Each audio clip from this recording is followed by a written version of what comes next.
சரி, இந்த கெடிகாரம் வேற ஓட மாட்டேங்குது. நல்ல கெடிகாரம். செல்லு கட்ட வேற தீந்து போச்சு போல. இதுல ஒரு செல்லுக்கு வாங்கி போடணுமே. தருதலா, என்னப்பா? எங்க போற காலையிலேயே? விளையாட போறேன். எங்கேயாவது போ, கடைக்கு போய் ஒரு செல்லு ஒன்று வாங்கிட்டு வா. சரி, காசு கொடுங்க, போய் வாங்கிட்டு வரேன். காசு இருந்தா சரி, போயிட்டு வரேன்பா. போய் வாங்கி கூப்பிட்டு எங்கேயாவது போ நீனு. 2 மணி நேரத்திற்கு பிறகு இந்த தருதலையை நம்ம எப்ப கடைக்கு அனுப்பிச்சு விட்டோம், இன்னுமா இது செல்லு வாங்கிட்டு வருது? பக்கத்துல இருக்கிற கடைக்கு தானே போக சொன்னோம். இன்னும் அந்த காசு குண்ட மசாலா அடிச்சுட்டு எங்கேயாவது விளையாட கிளம்பிடுச்சா? என்னடா இது? 5 நிமிடங்கள் பிறகு எப்பா, நான் செல்லு எல்லா கடையிலயும் கேட்டுட்டேன்.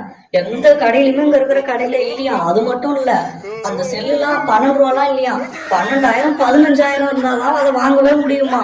எல்லா கடையிலயும் கேட்டு பாட்டு வந்துட்டேன்பா. நான் எந்த செல்லு வாங்கிட்டு வர சொன்னா நீ எந்த செல்லடா கேட்டு வந்திருக்க? எரும மாடு அப்படியே எட்டி மூஞ்சி மேலே விடுவான். புள்ளன் வந்து பிறந்திருக்க பாரு, என் கண்ணு முன்னாடியே நீக்கு அதை ஒழுங்கா ஓடி போயிடுற பையா. சை, இதை அனுப்பணும் பாரு, நம்மளே போயிருக்கலாம் போல செல்லு வாங்க. நீ சொல்லும் போதே ஒழுங்கா சொல்லணும், சும்மா என்ன எதுக்கு கேட்கிற? நாட்டில் அவனுக்கு எப்படியாப்பட்ட புள்ளெல்லாம் பிறந்திருக்கு. எனக்கும் வந்து புள்ள பிறந்திருக்கு பாரு, ஒன்றும் தெரிய மாட்டேங்குது. முழிச்சுக்கு நிற்கிது பாரு தெண்டம்.